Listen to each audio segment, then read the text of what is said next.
اللہ کی ذات سے کبھی مایوس نہ ہو۔ ایک دفعہ کا ذکر ہے کہ کسی شہر میں دو میاں بیوی رہتے تھے۔ وہ نہایت غریب تھے اور مفلسی کی زندگی گزار رہے تھے، لیکن اس کے باوجود وہ نہایت ایماندار اور صابر و شاکر تھے۔ ہر حال میں اللہ تعالیٰ کا شکر ادا کرتے اور اللہ تعالیٰ کی دی گئی نعمت پر چاہے جیسی مرضی ہو اس پر شکر ادا کرتے۔ اسی طرح ایک مرتبہ ایک ایسا موقع آیا کہ گھر میں کچھ بھی کھانے کو موجود نہیں تھا۔ خامد نے اپنی بیوی سے کہا کہ 3 دن سے ہمارے گھر کا چولہا نہیں جلا، ہمارے پاس کھانے کا کوئی انتظام نہیں ہے، کہیں ایسا نہ ہو کہ ہمارے ہمسائے کو ہمارا یہ حال معلوم ہو جائے اور ہم ان کی نظروں میں حقیر ہو جائیں، لہٰذا تم تندور میں آگ جلائے رکھو تاکہ ہمارے ہمسائے کی یہ بدگمانی دور رہے۔ یہ سن کر اس شخص کی نیک سیرت بیوی نے ایسا ہی کیا، اس نے تندور میں آگ جلا دی اور واپس آ کر اپنے شوہر کے پاس بیٹھ گئی۔ تندور سے دھواں اڑتا دیکھ کر پڑوسن آگ لینے آئی اور کیا دیکھتی ہے کہ سارا تندور روٹیوں سے بھرا ہوا ہے۔ یہ دیکھ کر اس نے اس نیک سیرت بیوی کو آواز دی اور کہا کہ اے اللہ کی بندی، تم تندور میں روٹیاں لگا کر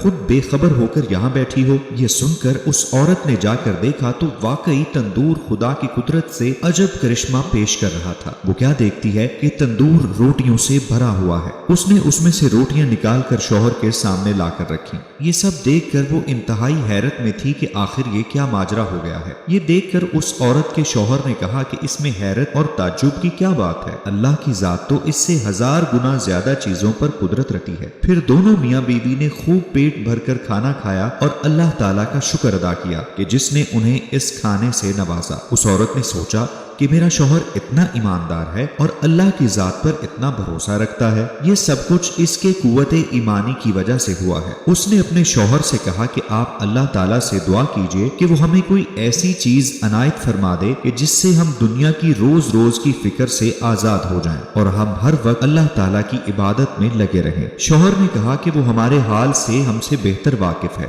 جو اللہ تعالیٰ کے نزدیک بہتر ہوتا ہے وہ وہی کرتا ہے، لیکن بیوی کے بے حد اصرار پر وہ دعا کرنے پر مجبور ہو گیا۔ اس نے دعا کی کہ اے اللہ تعالیٰ، تو ہمارے حال سے اچھی طرح واقف ہے، تیرے سامنے کسی بات کی عرض کی حاجت نہیں ہے، لیکن مجھے میری بیوی نے مجبور کر دیا، تو چاہے تو اس کی خواہش کو پورا کر دے۔ جب وہ شخص دعا کر رہا تھا تو ہاتف غیبی سے ایک ہاتھ نکلا جس میں ایک بہت ہی روشن موتی تھا، جس سے پورا گھر روشن ہو گیا اور پھر وہ موتی رکھ کر ہاتھ غائب ہو گیا۔ یہ دیکھ کر شوہر نے جلدی سے اپنی بیوی کو جگانا چاہا کہ اے اللہ کی بندی، جلدی سے اٹھو، اللہ تعالیٰ نے ہمارے دل کی مراد پوری کر دی ہے۔ یہ سن کر بیوی اٹھی اور اپنے شوہر سے بولی کہ تم نے مجھے کیوں اٹھایا؟ میں تو ایک خوبصورت خواب دیکھ رہی تھی۔ میں دیکھ رہی تھی کہ جنت ہر طرح سے سجی ہوئی ہے، اس میں ایک نہایت ہی عمدہ مکان ہے جو جواہرات سے بنا ہوا ہے۔ وہ اس قدر مزین اور روشن ہے کہ آفتاب بھی اس کی روشنی کے آگے شرماتا ہو۔ میں اس کی چمک دمک میں بے حد محو تھی۔ میں نے اس گھر کے دربان سے پوچھا کہ یہ عالی شان گھر کس کو ملے گا؟ تو جواب ملا کہ یہ تم دونوں میاں بیوی کے لیے ہے۔ یہ سن کر میری خوشی کی کوئی انتہا نہ رہی۔ پھر میں کیا دیکھتی ہوں کہ ایک موتی اس مکان سے گم ہو گیا اور اس موتی کے گم ہونے سے یہ مکان بدنما ہو گیا۔ میں نے پوچھا یہ کیا ہوا؟